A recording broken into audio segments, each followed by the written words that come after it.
Hey, what is going on, everybody? Welcome to your 9th intermediate Java tutorial, and in this tutorial we're going to be going over a little more about lists and generic collections, and we're actually going to be talking about collection methods.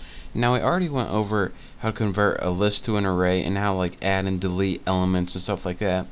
Well, I want to tell you guys in this tutorial, aside from just adding and deleting elements in a list, you can also perform methods on a list just like you can to arrays. And this is pretty much all of these methods, or most of them, come from the collection class, so they can be applied to any collection. So let's go ahead and the best way to learn it is, of course, to demonstrate it. So let's go ahead and make a string array first, and I'll name it crap.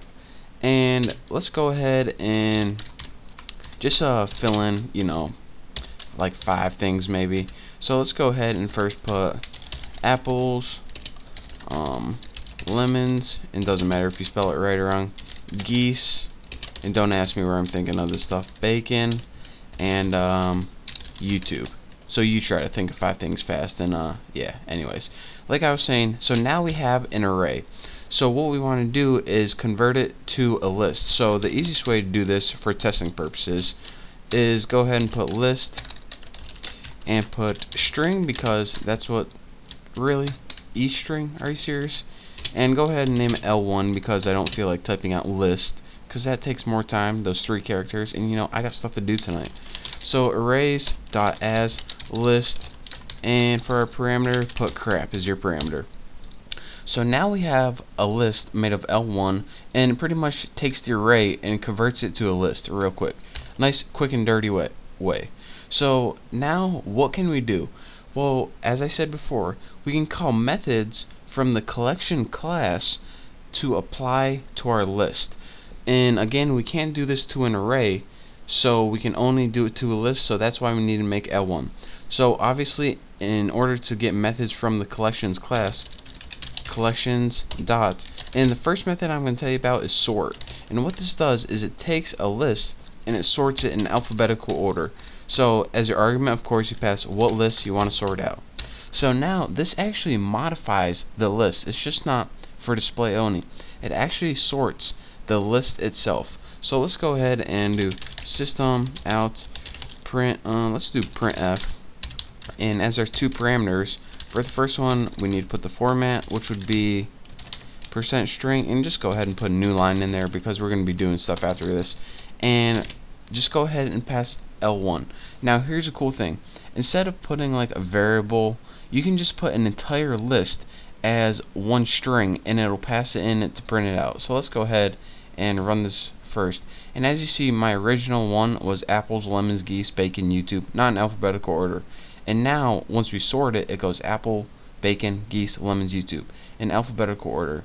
So the point of this tutorial is not how to get things in alphabetical order. It's just so you can realize that you can actually call methods from the collections. I mean, that's the class that everything's inheriting from, and you can actually use these collection methods, they're called, to change a collection, in this case a list. So let's go ahead and do one more, and once you do one more, it's going to get stuck in your head. So let's actually do sort again.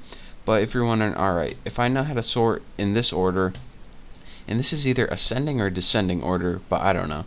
I just let's see, ascending, let's see, sort, I don't know, ascending, descending. But anyways, if you ever want to sort it in the opposite way, what you need to do is, since this is an overload method, you can pass it in either 1 parameter or 2 parameters. If it only has 1 parameter, it sorts it regularly. If it has 2 parameters, it looks at the second parameter and says, alright, since he passed me in this information, he's going to give me a special way to sort this. So collections dot reverse, it should be in here, right there, reverse order. And what this is going to do is, as you pass in the second parameter of how to sort it, it's pretty much this. The sort method takes what do you want to sort, how do you want to sort it. There, done talking.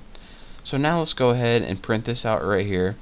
Copy, because I mean, no need to type it all again, and run it, and here's what we got.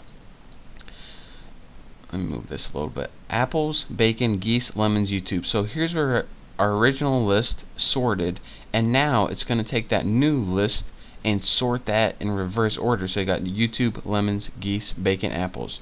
So that's the basics of how to use collection methods.